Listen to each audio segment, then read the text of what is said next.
J'ai profité de Recréer dans le fait que Recréer m'a permis d'expurger un certain nombre de choses qui étaient enfouies. Le fait à la fois de pouvoir dire ce qui m'était arrivé, de pouvoir le nommer, d'avoir quelque part une tribune, même si j'ai été extrêmement maladroite, m'a forcé à remettre des mots et donc à cicatriser très certainement des plaies qui étaient encore assez vives. Ça c'était le premier point. Le deuxième point, c'était vraiment que Recréer m'a permis de me dire, mais finalement, pour éviter à d'autres d'arriver dans cette situation, que faut-il faire?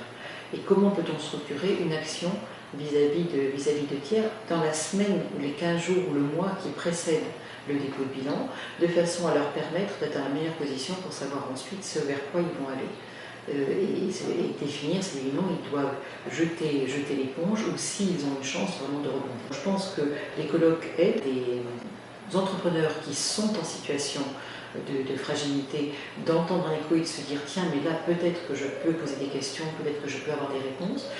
Et les ateliers aident d'une autre façon puisque là je dirais le cercle est beaucoup plus restreint et les personnes peuvent évoquer concrètement l'ensemble de leurs difficultés. Je pense que ça aurait été plus qu'utile de pouvoir échanger avec des tiers ayant connu exactement le même genre de situation.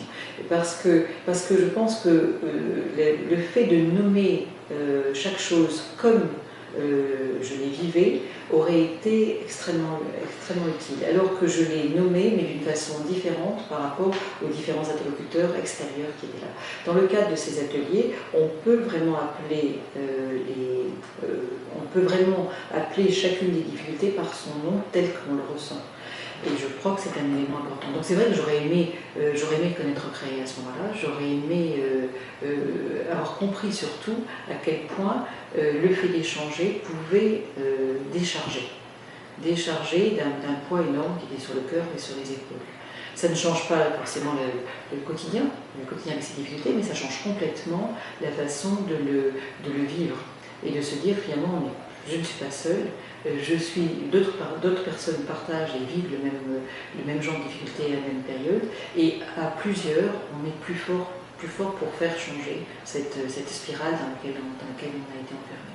Et je crois que c'est là-dessus qu'il y a une approche Recréer qui est intéressante, c'est que non seulement il y a l'aide dans le vécu de la difficulté, au moment où on la vit, c'est-à-dire on est dans la période d'observation, qu'est-ce qui se passe, comment est-ce que ça se passe, qu'est-ce qu'on a comme possibilité, qu'est-ce que l'on peut demander à un administrateur judiciaire, à un mandataire, quel est notre degré de liberté par rapport à tout cela. Donc ça, cet échange-là, pendant cette période est extrêmement important. Mais il y a ensuite après, comment bâtir un plan de continuation, qu'est-ce que l'on peut mettre et qu'est-ce que l'on doit mettre derrière pour être sûr de le réussir et de ne pas avoir, je dirais, le sentiment d'être isolé,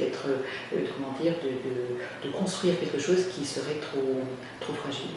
Donc ça, je pense que c'est ce que j'aimerais dire. C'est-à-dire ce double apport qu'apporte Recréer, l'apport vis-à-vis de la situation difficile quand on est dedans, et vis-à-vis de la possibilité d'imaginer un futur et de le construire et de le bâtir avec des outils qui soient intelligibles par tous.